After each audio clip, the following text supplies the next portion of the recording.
Bonjour à tous, bienvenue, nouvelle vidéo du test complet pour le Blueboo X-Touch. Le tant annoncé flagship de l'année 2015 pour la marque Blueboo.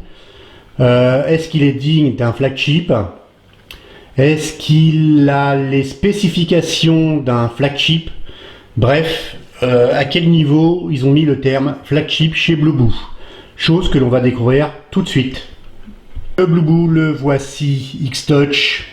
Donc ce X-Touch annoncé comme un flagship est, je le rappelle, équipé du processeur MediaTek MT6753 et donc à 1,3 GHz, c'est un 8 cœurs. Il est équipé de 3 Go de RAM et 32 Go de RAM. Il n'est pas sans rappeler dans ses spécifications techniques le Ligoo Elite 1. Caméra de 13 à l'arrière et de 8 à l'avant. Caméra qu'on testera. La caméra arrière est, comme pour le Holophone et beaucoup d'autres smartphones actuels, un capteur Exmor de chez Sony, l'IMX214. Le capteur avant est un capteur Omnivision. Je ne sais plus le numéro, mais c'est un 8 mégapixels donc. Il intègre une batterie de 3050 mAh. Donc 3000 dans un smartphone de 5 pouces. Vous verrez les résultats du test Geekbench.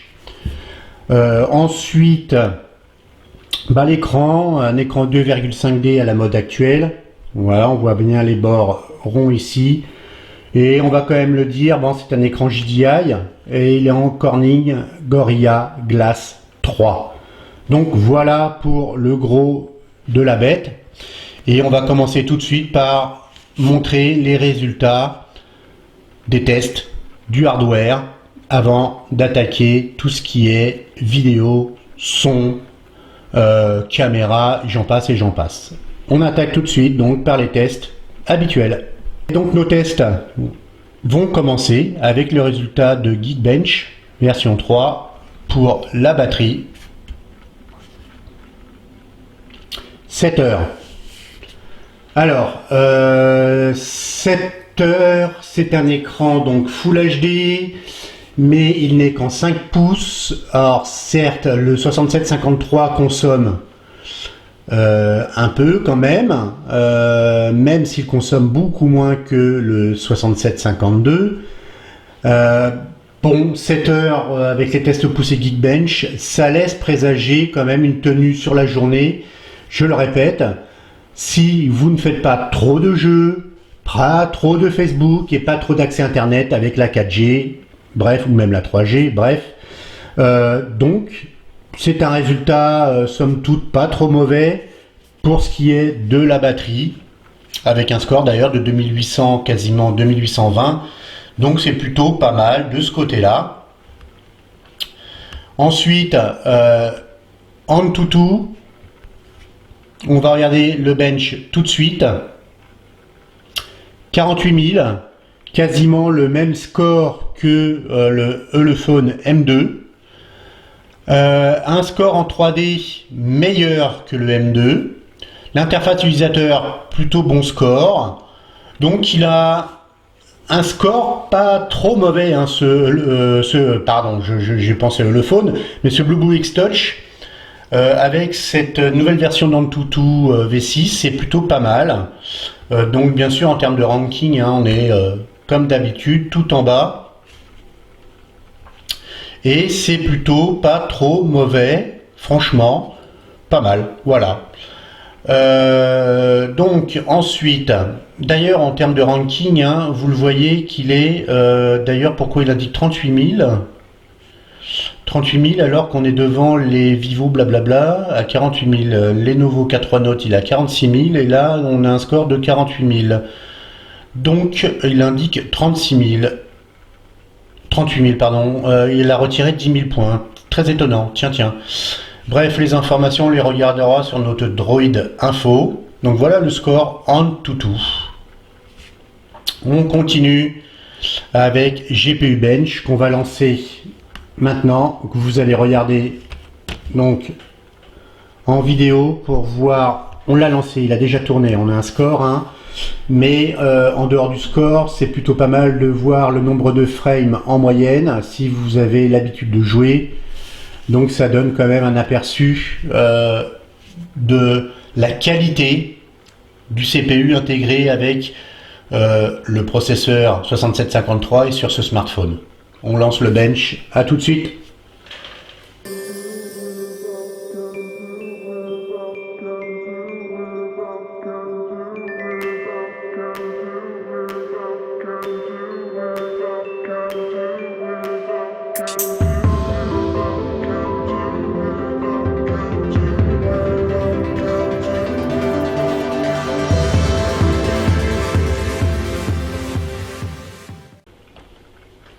Voilà pour les scores.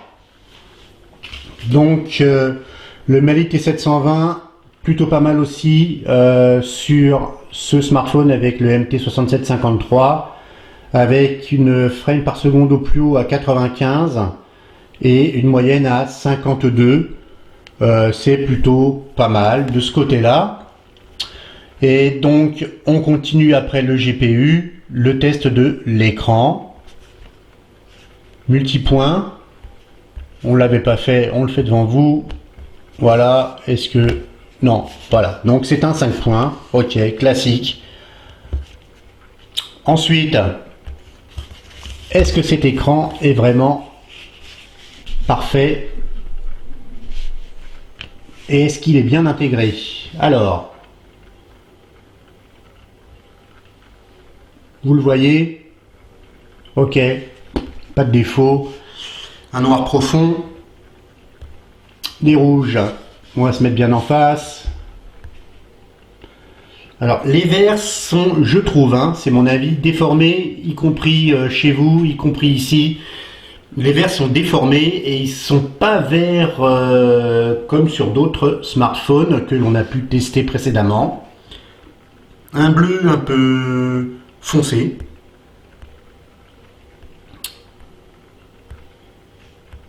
Et là, il est bloqué. Pourquoi? Je ne sais pas.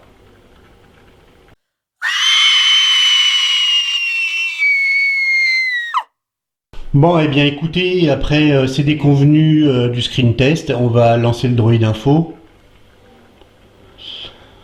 Alors, on va zoomer quand même un peu. Très étonnant, ce problème du screen test. Ça reflète peut-être quelque chose de pas très bon derrière, bref. Donc le Blueboo X-Touch 6753 en Lollipop 5.1. Le capteur d'empreinte, c'est aussi un Alps, et donc en résolution Full HD en 480 dpi. Le système 8 cœurs, 1 Go 3. Le blablabla, et donc voyez, 3 cœurs qui se sont lancés, hop, on retombe à 1, bref, Mali T720, en termes de mémoire, on a bien 3 Go de RAM, 32 Go de ROM, il nous reste 26. Il y en a un peu plus que sur le Holophone M2, donc Holophone prend un peu plus de place sur cette mémoire. Les caméras, une 16 à l'arrière, sachant que Blueboo annonce une 13, donc il doit mesurer avec l'interpolation, je suis quasiment sûr, 16, et à l'avant une 8 comme prévu, comme annoncé. Là, on se rapproche très clairement du Ligoo Elite 1 qui annonce eux aussi une 16 en interpolation. La batterie, bon, rien d'extraordinaire. Les capteurs, l'accéléromètre, proximité lumière, on est à 1280, on retombe à 90, bref 40. Orientation, magnétomètre, donc la boussole, et voilà, donc la boussole fonctionne parfaitement de ce côté-là. Donc pour la partie matérielle, on a fait les tests. Même si le screen test, vous n'avez pas pu voir jusqu'au bout les résultats. Bref, on va regarder tout de suite le capteur d'empreinte.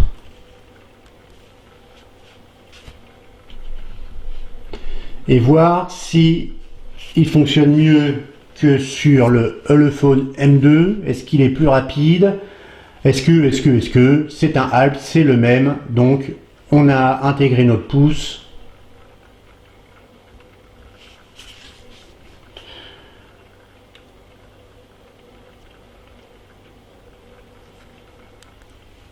Bon, je déloque quand même par ici parce que normalement on peut le faire hein, directement avec l'empreinte, mais bon bref. Vous voyez que il est un peu récalcitrant, il est un peu capricieux. On recommence.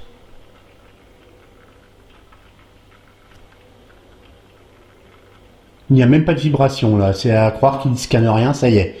Donc il est clairement capricieux. Et je me suis amusé un peu à comparer donc ce smartphone qu'ils annoncent comme un flagship à un autre smartphone que nous avons reçu et qui est là pour le coup, donc je vais essayer de cacher sa marque pour que vous ne puissiez pas voir qui il est. Le lecteur d'empreintes se trouve ici en bas. J'ai intégré aussi le pouce, d'accord. C'est instantané. Donc, voilà. Je vais y mettre l'autre doigt. Vous voyez que ça marche pas. Hein. Je suis obligé de scanner bien mon pouce. Réessayer. Ok, maintenant je mets le pouce. Voilà. Il est instantané, super rapide. Voilà. Donc, on vous le présentera un peu plus tard. Ce smartphone, mais voilà un capteur d'empreinte digne de ce nom, et qui plus est, lui n'est pas annoncé comme un flagship, hein, donc voilà, vous avez peut-être compris ce que c'était via cette page que j'ai déplacée. Hop, on le referme et on le cache. Bref, je me suis amusé un peu à comparer ces deux-là. Maintenant, il faudrait que je le compare plus peut-être avec un vrai chinois qui est le Ligoo Elite 1, avec son scanner d'empreinte qui lui n'a jamais fait défaut et qui a été très rapide. Parce que c'est vraiment deux concurrents annoncés tous les deux en flagship avec la même ROM, la même RAM, même type d'écran, même résolution. Bref, deux smartphones très identiques et vraiment très comparables. Mais voilà, j'ai voulu m'amuser avec un smartphone non chinois mais fabriqué en Chine par des Coréens. Vous aurez peut-être bientôt compris qui c'était. Bref, mais le capteur d'empreinte sur ce smartphone laisse à désirer. Peut-être changer de fournisseur. On va continuer avec le son et l'image. On continue avec le son. Je vais me signer dessus.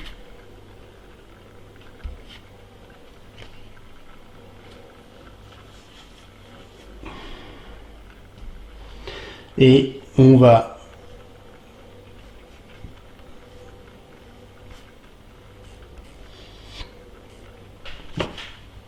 lancer notre... si je fais pas recherche, ça va pas fonctionner. Et donc on va lancer le titre habituel qui contient quand même des basses. Où est-il?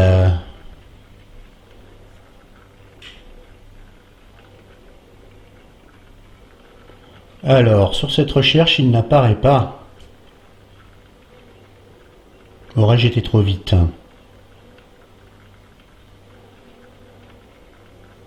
Bon. On va aller directement sur la page de l'artiste Kabu. Ou Kabou. Je ne sais pas trop comment on le prononce. Voilà le titre. On monte le son.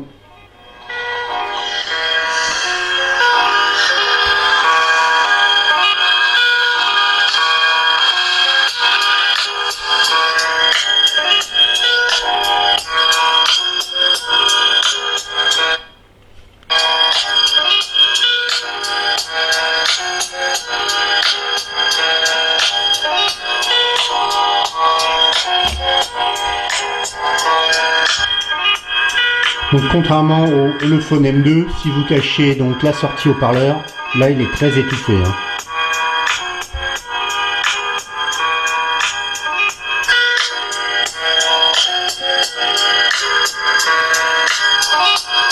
Un son qui ne sature pas, malgré sa face arrière pas vraiment de verre. Voilà pour le son. Alors il y a des boutons rétroéclairés, mais vous voyez c'est très infime, c'est à peine visible, hein. Ça c'est un premier point, donc le son. Et on va regarder la vidéo et je ferai un petit point par rapport au smartphone sur ce qui le constitue. Et je vous parlerai un petit peu de certaines choses qui m'ont personnellement embêté par rapport à ce qu'ils annoncent un flagship. Bref. On va remettre notre Lake Louise.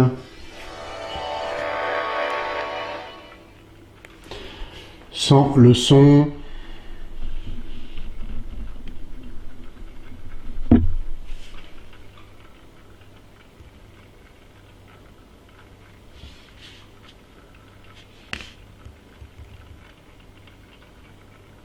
Les montagnes sont bien grises là-bas dans les Rocheuses canadiennes, mais on va essayer de trouver, voilà. Un petit peu de couleur, il y en a. Grâce aux eaux turquoises des lacs, les sapins sont bien verts. Vous voyez que l'image est belle, hein, il n'y a pas de souci, l'écran est de bonne facture. Il est de très bonne qualité, il n'y a pas de souci de ce côté-là. On va essayer de supprimer les reflets. Voilà. Donc c'est plutôt des pâturages bien verts, il n'y a pas de souci, c'est d'une grande netteté. Aucun problème de ce côté-là. L'écran est de très bonne facture.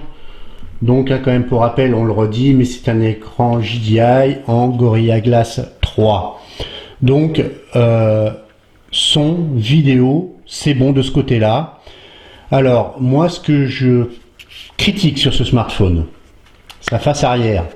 Alors, je ne sais pas si vous aviez suivi le lancement de ce smartphone. Il avait été annoncé avec deux faces en verre, ainsi qu'une face en verre arrière courbée.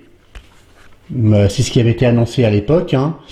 Au final, vous vous retrouvez avec un pur plastique attrape-poussière, comme on l'a dit lors de la revue, et qui n'est pas sans rappeler ce qu'a fait il y a déjà plusieurs mois Ulefone avec son S2 et son S2+.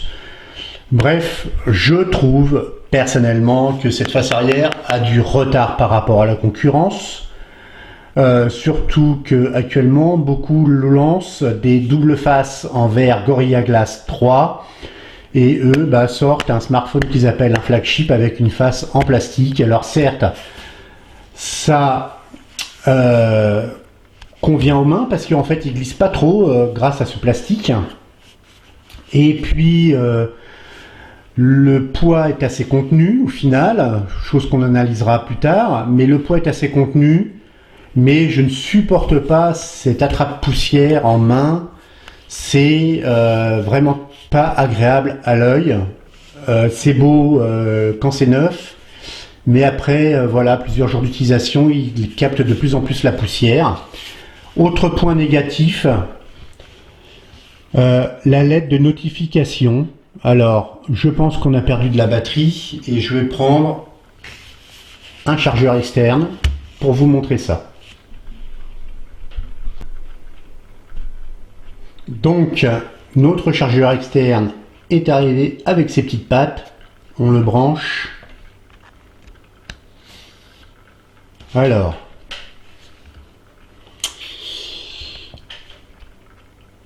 m'étonnerait qu'on n'ait pas perdu de la batterie, hein.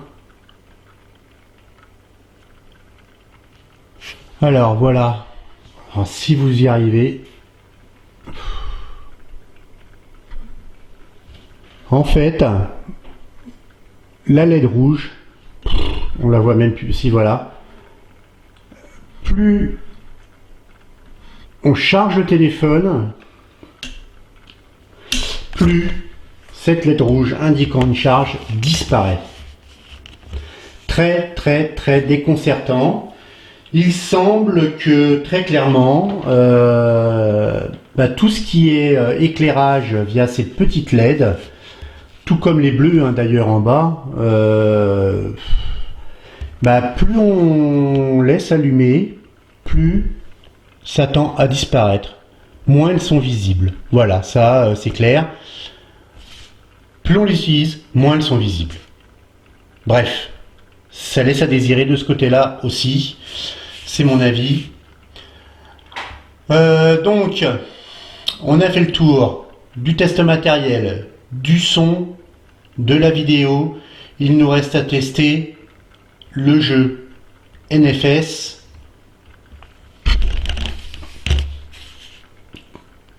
Qu'on va lancer tout de suite.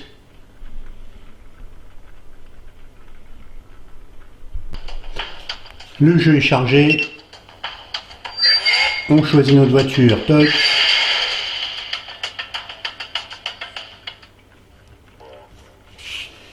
Et on va zoomer un petit peu. Alors vous pouvez voir quand même que cet écran n'a aucun traitement de surface. On a retiré le film qui était une vraie cochonnerie installée parce qu'il se rayait très facilement. Et l'écran n'a aucun traitement pour éviter donc les empreintes. Et il prend très facilement les empreintes.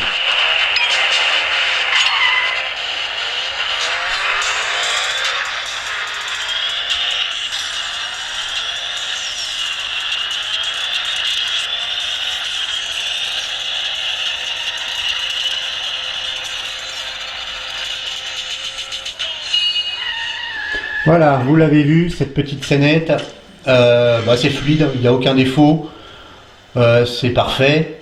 Peut-être à la fin un léger lag qu'il n'y a pas eu sur le Phone M2. Bref, c'est tout bon, hein. Donc ce 6753 et le Mate 720 font vraiment ce qu'il faut et ça tourne quand même correctement. Contrairement avec le 6735 où il y a quand même quelques lags, malheureusement.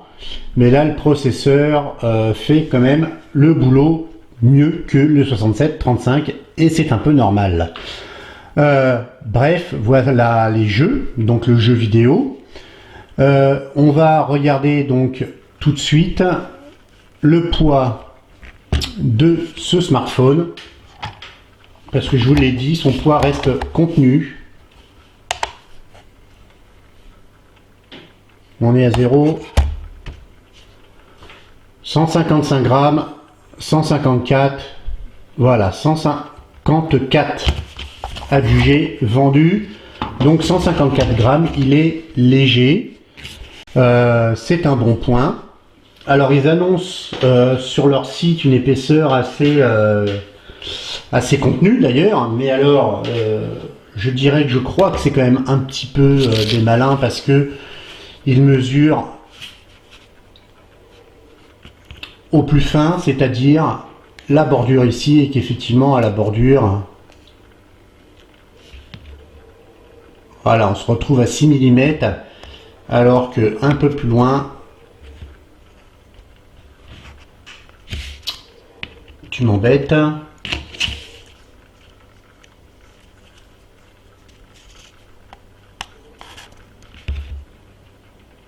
on est à 8,2 et 3 mm, donc ce qui reste tout de même une épaisseur contenue, hein, 8 mm, bon, ça se voit d'ailleurs, hein, mais effectivement la bordure plus fine ici sur le tour est assez trompeuse.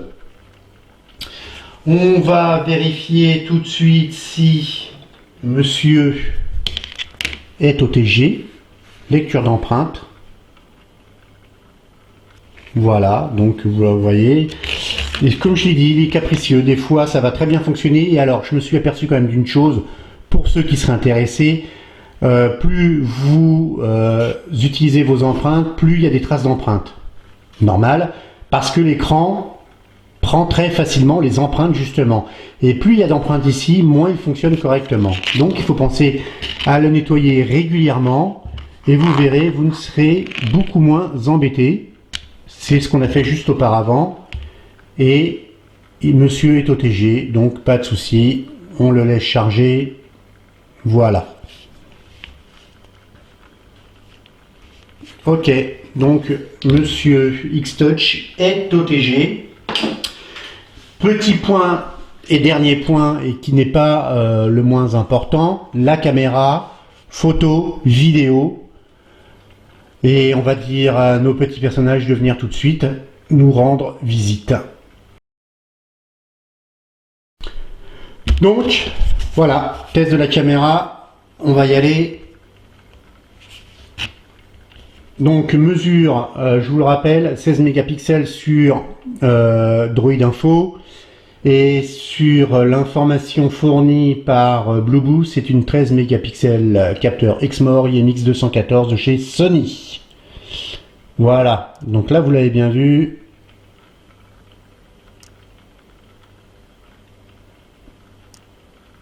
Il refait la mise au point à chaque fois. Là,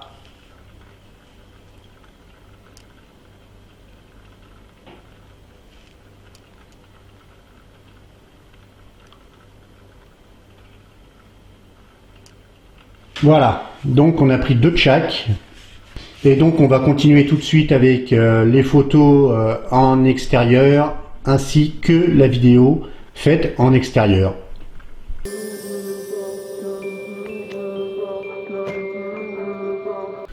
Donc comme vous avez pu voir sur les photos extérieures et films en extérieur, les photos sont assez proches en fait du Ulefone M2. Peut-être un petit peu plus lumineuse, je trouve, sur ce Blueboo X-Touch. Les couleurs ne sont pas dénaturées, elles restent assez franchement naturelles. Quant au film, le mouvement que vous voyez à la fin du film montre une balance des blancs peut-être un peu lente. Mais le film reste d'excellente qualité et comme tous nos tests, à chaque fois la caméra est en haute qualité, donc au niveau le plus haut. Donc une très bonne caméra. Quant à la caméra avant qui est une Omnivision 8 mégapixels, je vais vous montrer donc notre test nouveau qui est le selfie de de mon t-shirt, non, c'est le mien.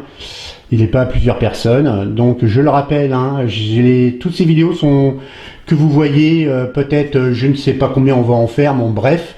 Mais les vidéos que vous voyez à la suite, c'est toujours le même t-shirt, c'est normal, on les a fait dans la même journée. Donc c'est pas un t-shirt porté sur plusieurs jours. Bref, je ne suis pas si sale que ça. C'est plutôt pas mal. De ce côté-là, la caméra fonctionne plutôt bien. De ce côté-là, c'est plutôt tout bon. Alors, on en a fini avec le test de ce Blueboo X-Touch. Alors, est-il le flagship annoncé? Pour nous, et pour moi en particulier, je ne trouve pas. Je trouve, très personnellement, qu'il n'est pas au niveau d'un Ligoo Elite 1. C'est mon avis. Pour la simple et bonne raison déjà, cette face arrière en plastique qui sonne creux, qui fait très honnêtement cheap, quoi. Ça fait pas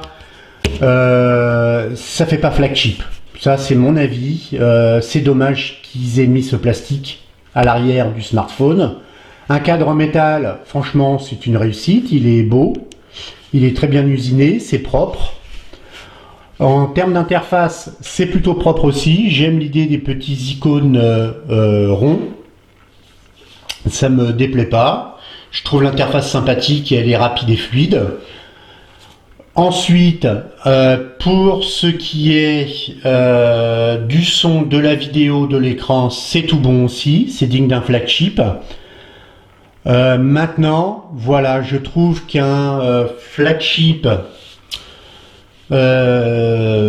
avec ça, plus un capteur d'empreinte capricieux de temps en temps, et même souvent dès qu'il est un peu sale, parce que ça prend très facilement les empreintes, ça ne fait pas digne d'un flagship. Et je trouve que le Ligoo Elite 1 qui était annoncé comme un flagship par Ligoo, je trouve que c'en est un par rapport à la marque, bien sûr, parce que ce ne sont pas encore des grosses marques qui sortent encore des smartphones avec des Mediatek Helio X10 ou X20 à venir. Mais voilà, par rapport au 6753, le Ligoo Elite 1 représente vraiment un flagship par rapport à la marque. Par rapport à d'autres marques, c'est du moyenne gamme. Mais c'est vrai que le capteur d'empreinte en plus sur le Ligoo Elite 1 est comment dire, équipé d'une face saphir qui ne prend pas les empreintes et qui répond tout le temps au doigt, tout le temps au doigt, au doigt, au doigt, et pas à l'œil, mais tout le temps, instantanément, il répond. Et ça, c'est un très bon point sur le Ligoo Elite 1, qui je trouve est digne d'un flagship, mais là, il manque des choses pour que ce soit vraiment digne d'un flagship. Il n'en reste pas moins que c'est un excellent smartphone, ce Blueboo X-Touch, parce que il a des défauts minimes, même si je trouve qu'effectivement, cette LED qui vieillit mal démontre des économies de bout de chandelle. C'est pas terrible par rapport à un flagship. Voilà. Donc, vous avez nos conclusions. Le Blueboo X-Touch, très bon smartphone, mais encore des progrès à faire pour être un flagship. Donc, si la vidéo vous a plu, un pouce, commentaire, partagez, et surtout, donc pour la suite des événements, n'hésitez pas à vous abonner. Sur ce, portez-vous bien, faites bien attention à vous, et puis on vous dit à la prochaine vidéo. Ciao!